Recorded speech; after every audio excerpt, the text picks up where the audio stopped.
Hello, everyone. My name is Judy Sakuza, host of the Mandela Rhodes Foundation podcast. In this episode, we are joined by Nigerian author, speaker, teacher, and thinker, Dr. Bayo Akomolafe.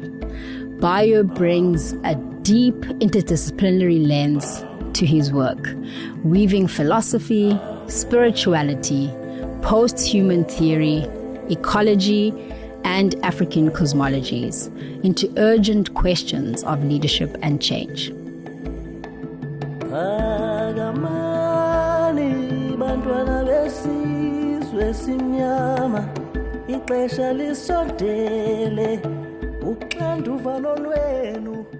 Some thinkers help us refine the answers we already have. Others invite us to sit longer with the questions themselves.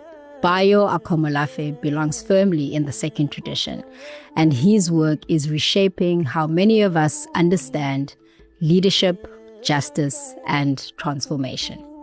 Today's conversation is an invitation to loosen our grip on easy narratives as we explore what it means to lead at the edges of knowing, especially in times of ecological crisis, social fragmentation, and deep uncertainty. What listeners would take away from this episode is not a roadmap, but a reorientation to how we make room for not knowing, how to stay present to emergence, and how leadership might begin with listening differently. Bayo, welcome. It's a gift to be in conversation with you today. How are you arriving into the space? I'm well, my dear sister. I'm here in Great Barrington. It's pretty cold. It's still snowing outside, but it's warm inside, if you know what I mean. Yes, I like that. I'm with family, so it matters. It counts. I love that. And family is just such an important grounding space if we're all sort of fortunate to be able to have that. So it makes me really happy to hear that you're coming in with that. So it's actually a nice way for us to sort of start the conversation, because your work often unsettles conventional ideas of progress, solutions, and even leadership itself. How did your early formation and upbringing contribute to this way of thinking? Interesting. I was brought up in, my father was a diplomat, and so we traveled a lot. Traveling a lot kind of meant exposure to different libraries, and different cultures and different meanings. But for the most part, I was brought up in Nigeria, and I was brought up in a Christian household, which shaped my initial cosmology, my outlook on the world, how I saw humans and civilization and the work of time and space and whether dinosaurs existed. Trivial questions, you might say. But then somewhere along the line, my father passed away. And he passed away when I was a young, curious, precocious mind, and his passing marked me in ways that still reverberate today. His passing forced me to reconsider the very, very stabilized notions and categories that I'd grown up with. In a nutshell, and I'm not very comfortable with nutshells, I moved from being a resolute humanist to being a postmodernist thinker.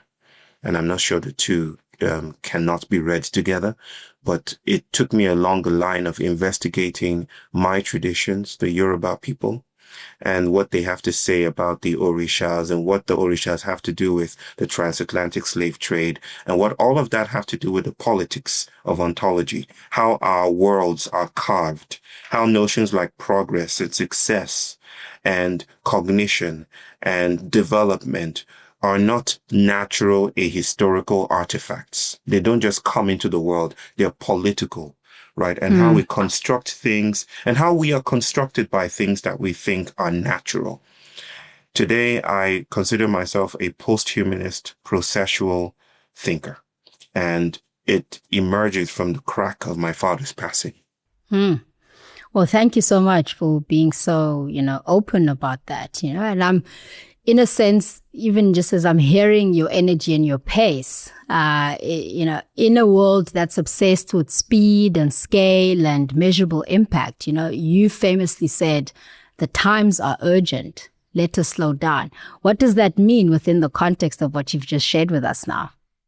The first time I uttered those words was actually in South Africa. It was in Johannesburg in 2014. It was the first time I was asked to give a keynote. I think the group that brought me together was called Deep. This is Deep with 3 E's between, and Civicus.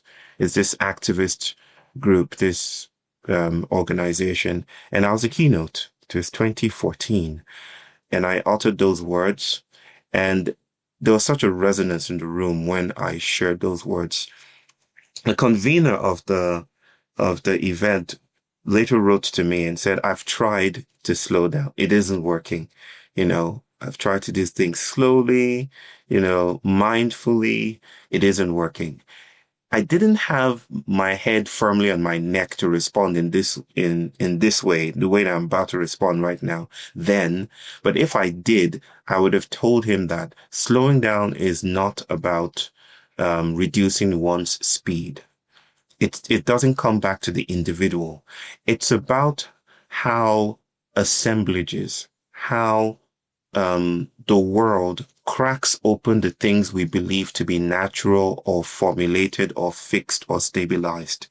And it's how this crack spews out monstrous things, right? I'm never afraid to speak about the monster, because I don't think about the monster as pathological. I think about the monster as that which doesn't fit in. That which doesn't fit into our legibilities, the ways that we speak about the world, right? That which doesn't make sense, right? Politics is usually the attempt to include or to exclude or to flatten the offending thing that doesn't make sense, right? I think of slowing down as staying with this trouble. So that's what I mean. I'm not saying people should do more yoga. I'm not saying people should align their chakras or get a bird's eye view of their problems and dive into it. That's not what I'm saying. This is little to do with the individual. This precedes the individual that acts. And so slowing down is meeting the monster, is meeting a world that doesn't make sense and experimenting with inquiry within those circumstances of our unraveling. But I mean, that's a very big provocation, because in a sense, one then says, how are we curating our sort of learning environments in families or in school systems around our comfortability with that uncertainty, right? So I'm curious a little bit to hear perhaps about your views around leadership, power, and uncertainty. Because I think much of leadership training today still assumes that leaders must have clarity, authority, and all the answers.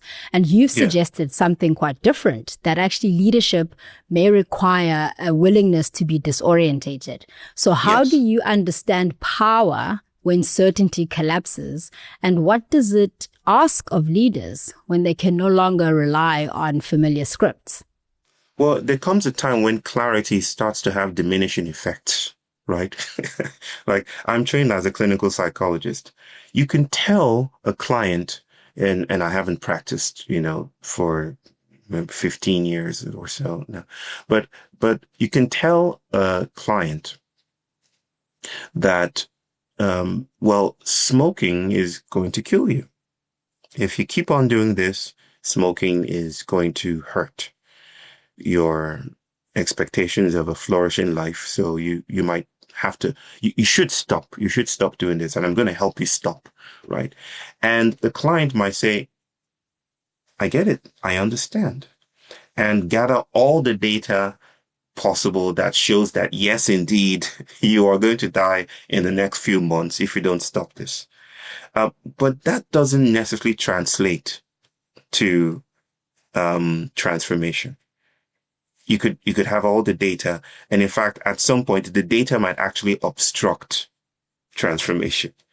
I think we're in such a peculiar place like ants. I've used this example so many times. Ants walking in a death spiral where they walk around in a circle because of some pheromonic phenomenon where what their GPS tracking system has collapsed on itself. And so they walk around, they're blind. They can't navigate the world visually. The only way they know how to is with this chemical secreted from their abdomens, right?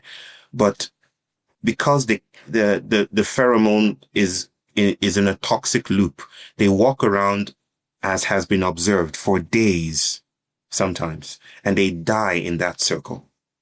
They die. They have all the clarity. They have all the data because the data is telling them, keep on walking. You're soon about to get home, but they die in the circle. For me, clarity can be a form of power.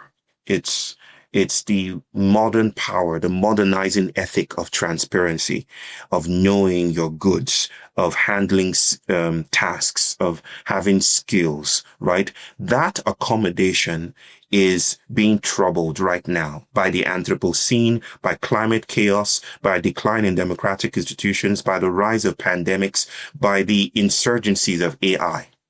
It means that those particular accommodations are no longer holding. So my sense is that what we actually do is management, not leadership. I'm twisting it on its head. I'm saying leadership is an eruption. And it's not even a human skill. It's not something we have that we can get better at. It's staying with the trouble, right? Management is what we know how to do within the accommodation. But when the accommodation starts to leak, when assemblages start to misbehave, when your GPS tracking system isn't leading anywhere interesting, then what we need is leadership, which is a crack. And a crack is a monstrous entity. What does a crack mean to you? Say more about that, because I know you've written about that, you know? I mean, I'm loving this because in a sense, you're challenging the idea of leadership and the attachment to purity, to clean solutions, the idea of sort of ethical, certainty. And I think sometimes, this desire for this clarity and immediate solutions can actually create the very conditions of the harms that we're trying to end, So how does the crack help us to avoid recreating the systems we think we are trying to solve with being leaders who are clear and knowing and definitive, right? Yes. So, I mean, just look at our histories with trying to resolve climate collapse, right? We've been writing about this. I say we collectively as a human species have been writing about this for decades, since the 70s. We've been exploring what it would mean to live peaceably with the planet, on the planet, around the planet, whatever.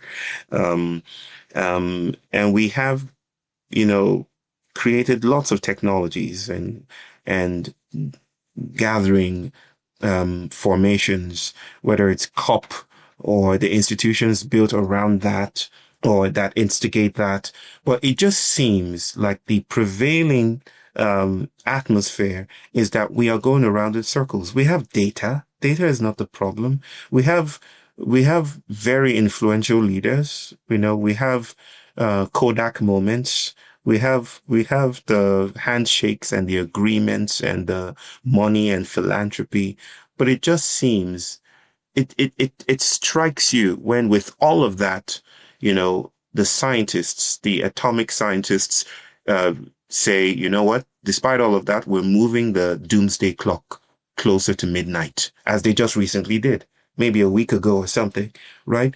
They've moved it 85 seconds away from midnight.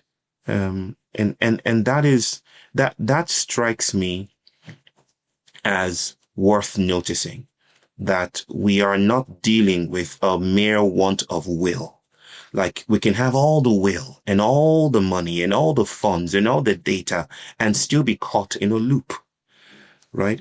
And so a crack for me is this is a term that may or may not be familiar with your listeners, but the term ontology refers to the way we study, philosophers think about being and existence. What exists? What doesn't exist? Right? Cracks are speculative ontological events.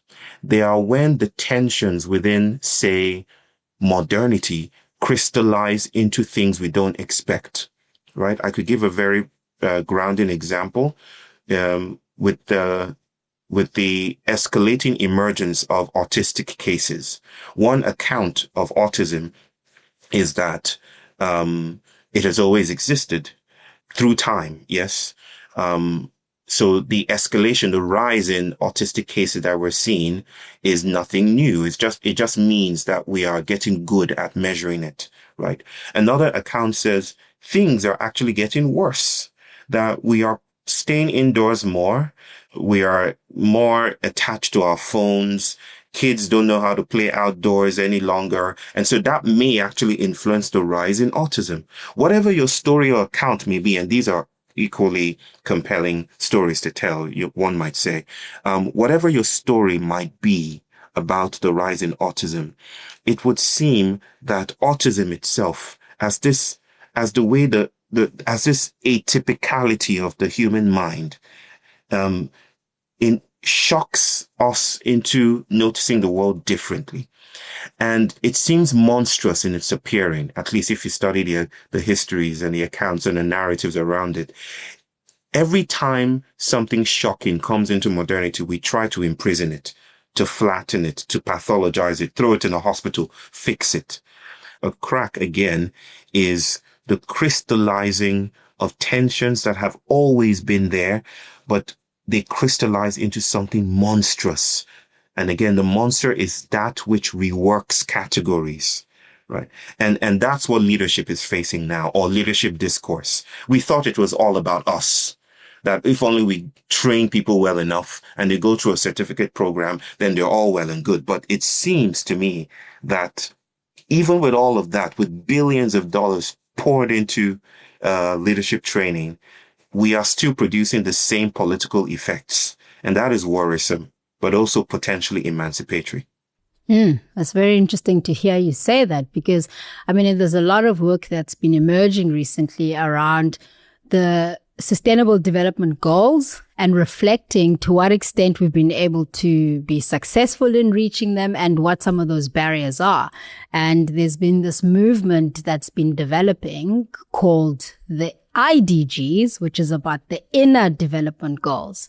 And there they sort of speak to, there are these meta skills that if we were to tap into those, and those meta skills include some of what you're speaking to, like how do we sit with the uncomfortable, right? How do we navigate complexity? And, you know, some people say manage complexities, others say embrace complexity. And I think those, you know, the framing of those words matters, because you said earlier on, it's not a leadership question, it's a management question. But can you manage complexity? Or is it about embracing it? And what does embracing complexity look like in sort of this monsterization, I guess, of the shadow? I mean, I think of Carl Jung when you talk about the monster, right? Is that there's almost something in us as a society where we haven't been able to say we are light and shadow. And therefore, once we begin to truly acknowledge that at a systemic level, then that maybe allows us to be able to embrace the cracks and embrace complexity. I'm curious what your views are on that postulation. Well, let me say a few things about what I mean by manageriality, and then I would jump into the emergence. Maybe not speak specifically to the IDGs or SDGs, but to the logic of their emergence, so to speak. When I say that what we do is management, I'm not saying what we should do is management. I'm saying a lot of what passes as leadership is management. What we're doing is conditioning, maintaining, sustaining familiar relations, familiar patterns, familiar logics. You know, it's going round in circle and then an ant stepping out of the circle or still within the circle, basically saying, keep on marching, right? We're almost home. That's management. Management maintains the logic. It's like staying at the carousel at the airport. waiting for your bags, right? The carousel is notorious for creating diversity, isn't it? Right? It spits out different bags of different shapes and colors and textures, some patterns, some colors, some monotonous, it just spits things out. But all of them, if one would notice, all of them go around in the same pattern. It's the same logic. That's management, right? No matter what you spit on it, it still goes round the same logic. Leadership would be a person falling on the carousel and the entire thing crumbling to a stop, right? And then no one knows what to do.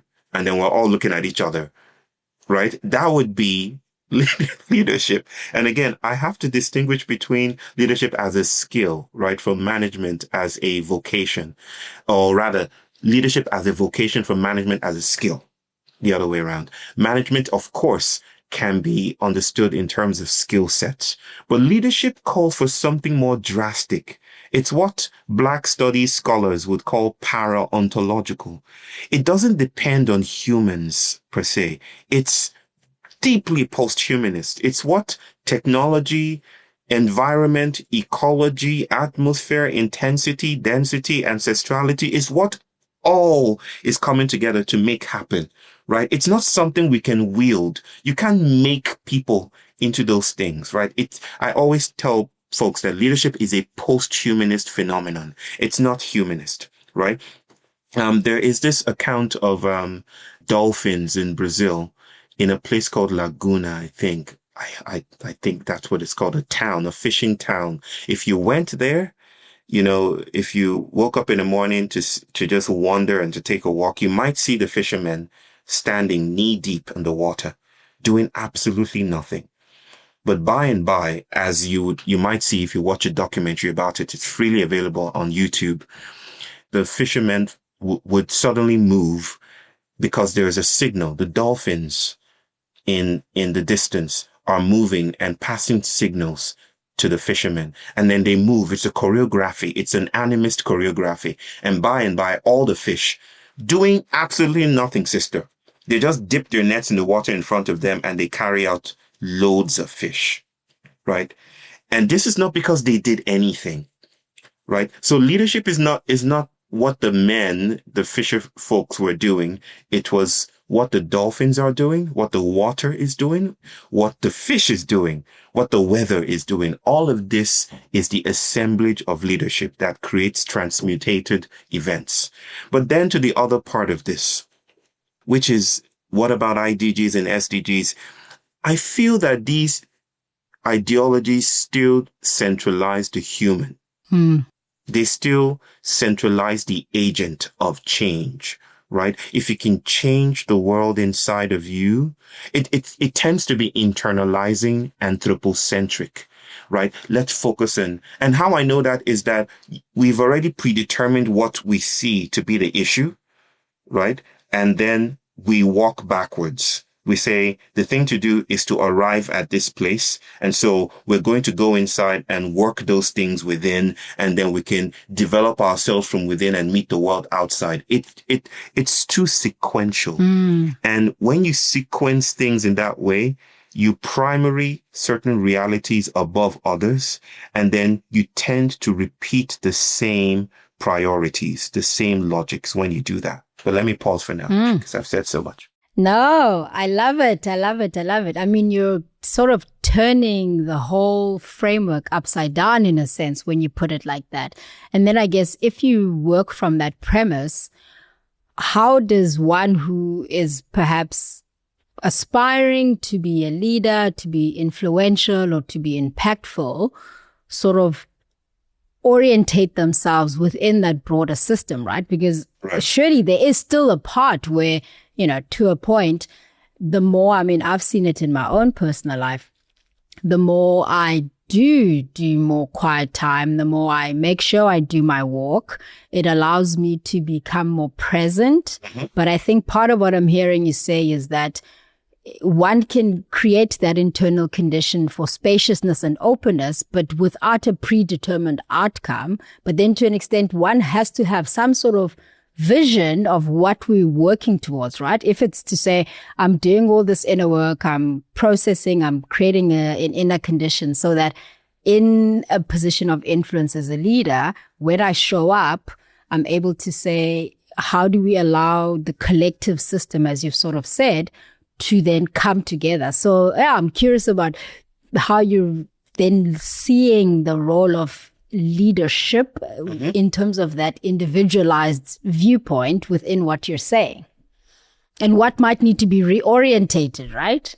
Leadership is an earthly planetary vocation. We can do all we need to do, right? All we need to do will almost tend to recreate the circumstances we're in, right? This is a very humbling account of what it means to be human, that we are not all that. We're not what the Enlightenment philosophers told us we are, right? The divine ones who can snap their fingers like Thanos and reorder the universe around us, right? To come home to our time is to stay with the scandal that we are not in charge of the future. We are not in charge of the next, that we are part and parcel, moved, instigated, shaped, morphed, influenced and modified by ecologies, by ancestralities, by furniture, that we are entangled for real with the world that we claim we want to change. And that means revisiting those ideas like leadership that tend to position us atop or in fields or positions of supremacy above the future, above temporality, above materials and the way the world changes, right? So this is what I mean then. To those who feel, well, what can I do? My question is, what if you notice that you are part of doings that exceed you, right? What if you notice that you are part of fields of action that exceed you? And then the gravity of politics and agency is then to be located in cultivated spaces where we learn to stay with the cracks. Maybe that's what leadership development might mean. I would not call it leadership development. I would call it generative incapacitation, because I think through disability studies as well, that it's not a place where we add on things, right? That's too humanist. It's too heroic. We just take on a new sword or a new cape and then we're ready to shake the world. No, it's where we learn to limp. Is where we learn to talk with a lisp, is where we learn to listen anew. And this isn't a matter of becoming better. You know, this is not the wellness industry. Like, oh, all you need to do is just sit and gather all yourselves together while we make $1 billion from your enlightenment. No, it's how bodies are shaped beyond categoricity, beyond extractive capitalism, and within those systems as well. Very powerful. And I think you're right. I mean, look, we have lived as a generation where we had the global pandemic of COVID-19, right?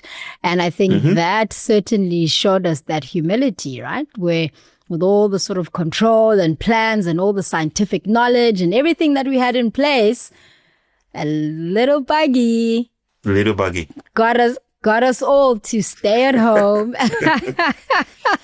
and figure ourselves out, right? Just think about that for a moment, Judy. Just stay with that for a moment. That we had no. I often ask this question: that which leader on the planet could have said, "All right, folks, you know, I'm tired of us just all traveling and going places and going out.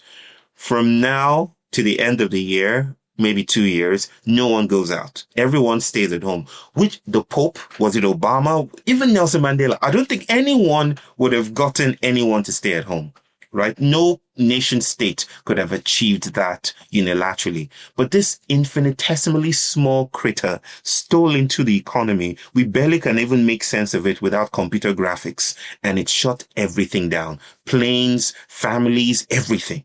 That's messianic. That is something beyond. So it disrupts our notions of scale. What is scale then? If the small can upset the large, what is scale?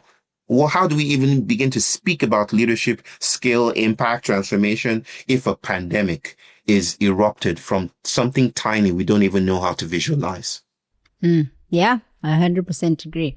So I think maybe this is a nice place for us to go a little bit more systemic, since you're sort of bringing in that lens. And you've been critical of how Africa is often positioned as either a problem to be solved or a promise to be realized through imported models. So what kind of knowledge, stories, or practices do you think are being sidelined in dominant conversations about Africa's future? And what might the world learn from Africa? In the global nation-state order, the Westphalian order, and within the agreements and alliances that have forged this modern complex of an arrangement, I think Africa has this strange role, not just of being the dumping ground for modernity, right? It's where development and the claims to development, the underbelly, the shadow of this march of progress is that 15 million pieces of clothing continue to arrive in Ghana, right?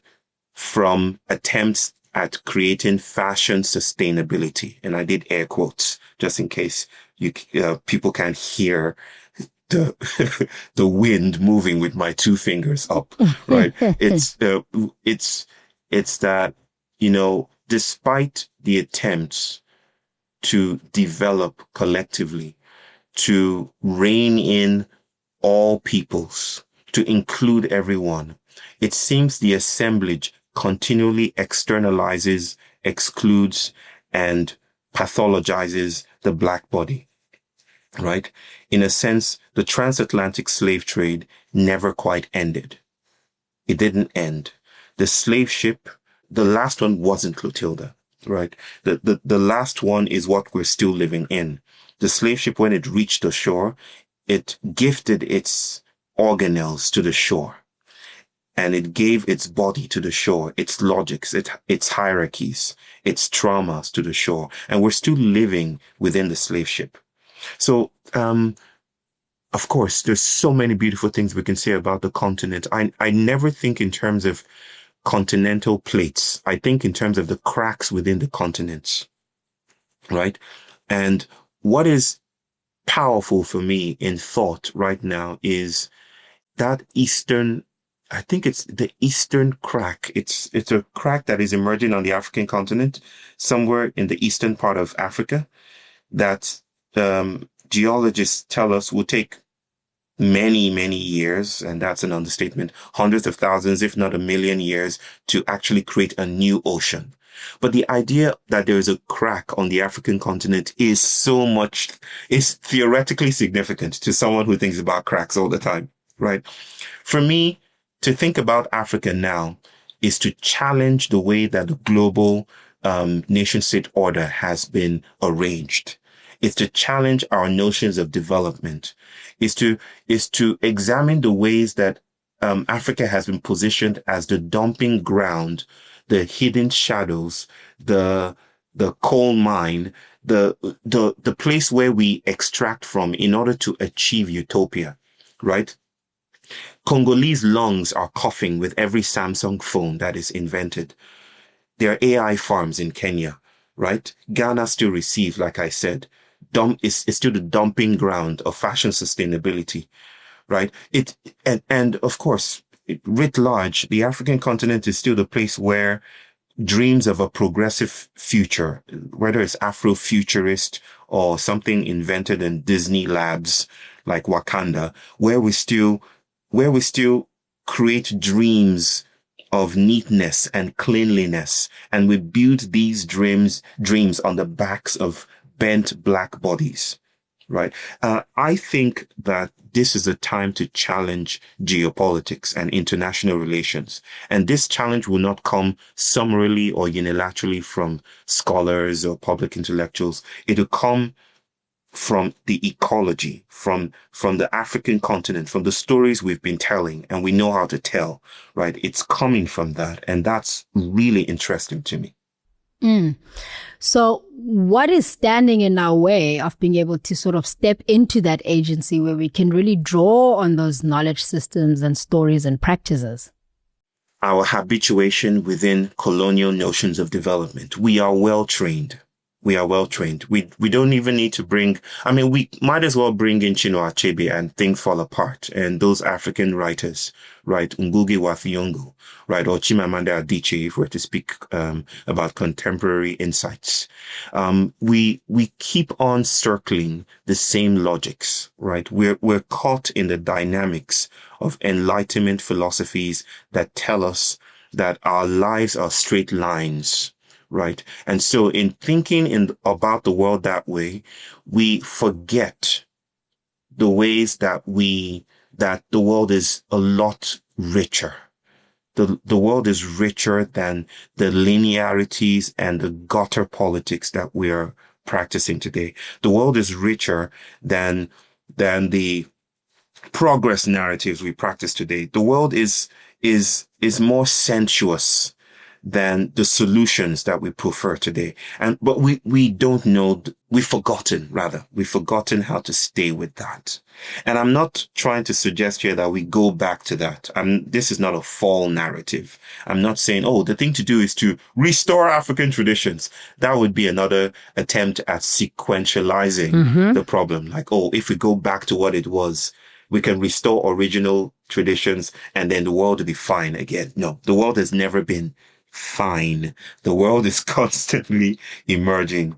I would rather say that given our particular histories and positioning within the global industrial complex of nation states, that we have a powerful opportunity to investigate those ways in which development fails to account for what our bodies want to do with the planet, right?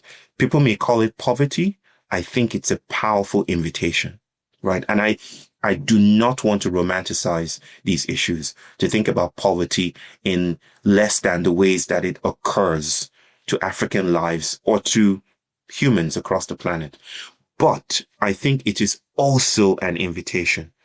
The cracks showing up in the failures of modernity are invitations for us to revisit the categories we've been trained in. And when we learn to do that, then maybe new worlds might emerge. Well, I mean, you've spoken a lot about unlearning as a crucial practice. So what do you think young leaders are being asked to unlearn that the previous generations held as essential? And conversely, what wisdom from older generations do we risk discarding too quickly? I speak a lot about whiteness. And when I speak about whiteness, a lot of people hear that as white people. And so I take pains to say, no, whiteness is not white people. I would speak it with the voice of Baldwin, James Baldwin, to say there's no white person. People aren't white, right? Tell them they're not white, you know. So it's not white people that I'm referring to. I'm speaking about whiteness as a way of organizing power on the planet, an increasingly globalizing form of power that arranges bodies, subjectivities, priorities, and relations with the planet. It's almost like a hierarchical pyramid scheme, right? And it positions some bodies against other bodies.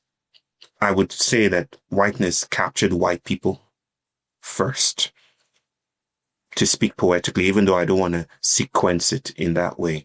But whiteness, you might say, captured white people first and then learned to capture everyone else, right?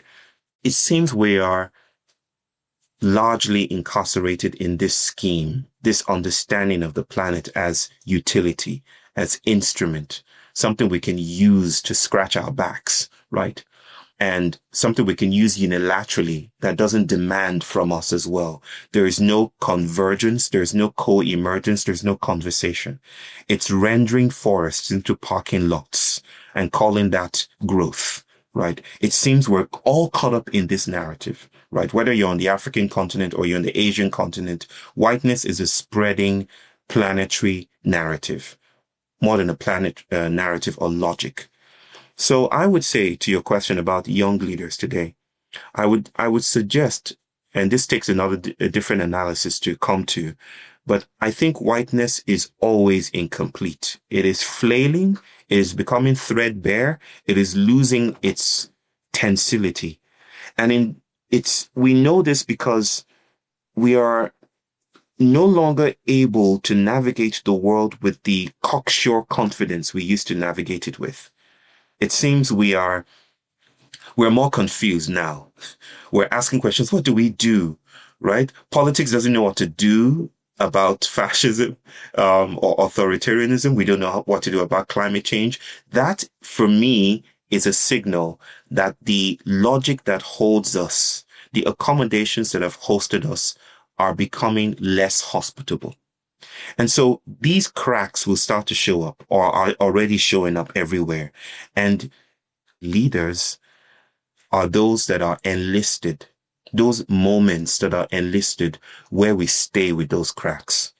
To young people who are listening, or people who identify with these invitations, those places where you don't know what to do, where you're confused, where you're feeling, I don't fit into this scheme that has been posted or pasted on my subjectivity. I no longer know how to identify with this racetrack.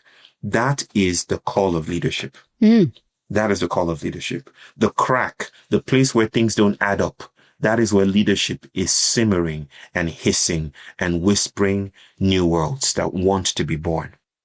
And when you find yourself in a situation where the path isn't unclear, and you are looking at, the future, as you say, leadership, whether it's political, business, civil society, etc., is unclear, and people come to you and they say, but how do I lead responsibly when the future feels so unstable? How might you sort of, engage with that person, and maybe drawing on some of the ways that have helped you when you've had those feelings in your own life? I found that I'm going to repeat the words of Nora Bateson, that probably the most powerful work we can do as a species today is to cultivate new sensibilities, is to become more responsible, response-able to a planet that is agential, alive, and is migrating. You see, all what we're saying today is about the grounds shifting beneath our feet. And when the grounds shift, then we don't have the usual infrastructural support, the usual conceptual support that we've depended on, right? To stay with the integrity of an earthquake is to dance with the earthquake as well. If you stand still and say, no, I'm not moving, I swear, I'm a man of integrity, I'm not moving, right? You will move. There's no way that the earthquake will not move you. So we are moving. It's just that we do our darndest to pretend that we are still, right? When we're actually dancing. I think about these moments when the future dances away from clarity, when even ethics and morality seems to be dancing and twerking as well. And we don't know how to draw it any longer. We're saying, keep still so that I can choreograph you, or I can draw you on my piece of paper. But morality is moving too, because morality shifts as well, right? I don't need to get into a paper. It's just haunting my mind of, it's done by PNAS, prestigious journal, that suggests that morality changes with seasons. We thought morality was a human thing. Turns out it's seasonal, right? These are post-humanist realities, right? So I think what I'm trying to say here is that the world is dancing. We have to move at its pace, like Chinua Achebe said, right? We are no longer afforded the perch. We're no longer actors on the stage, because the stage is as well an actor. And what that means is left to be seen, depending on your locality, your context, your different circumstances. I just feel that there is a strange call to cultivate sensibility differently.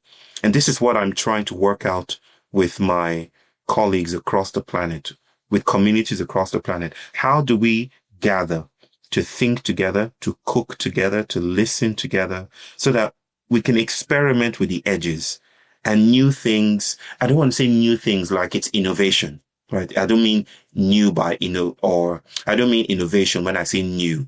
I mean that which has not been thought, that which has not been processed or stayed with can emerge.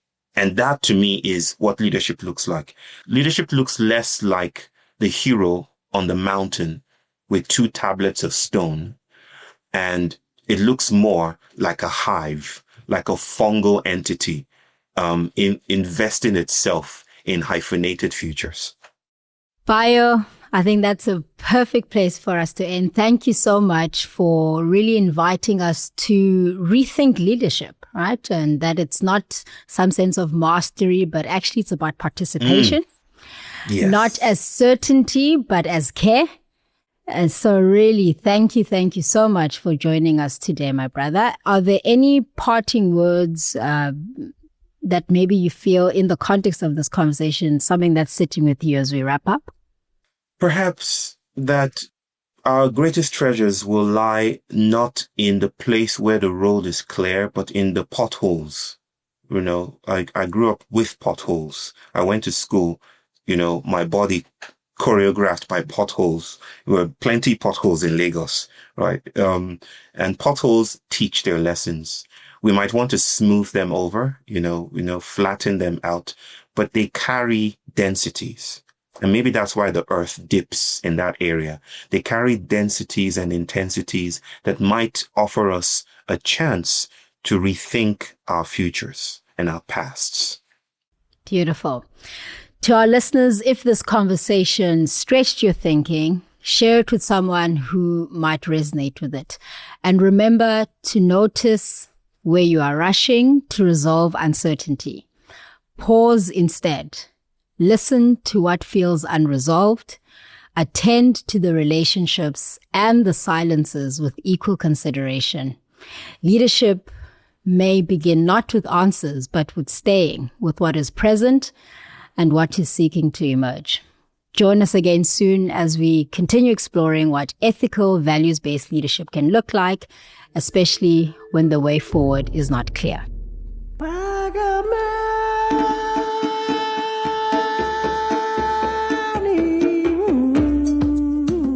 Thank you for listening to the Mandela Rhodes Foundation podcast. To learn more about the Mandela Rhodes Foundation, visit our website at www.mandelaroads.org. Follow us on LinkedIn, Facebook, and Instagram for more updates. If you enjoyed this episode, be sure to subscribe to the podcast on your platform of choice to be notified of new episodes. This is a Volume Podcast production.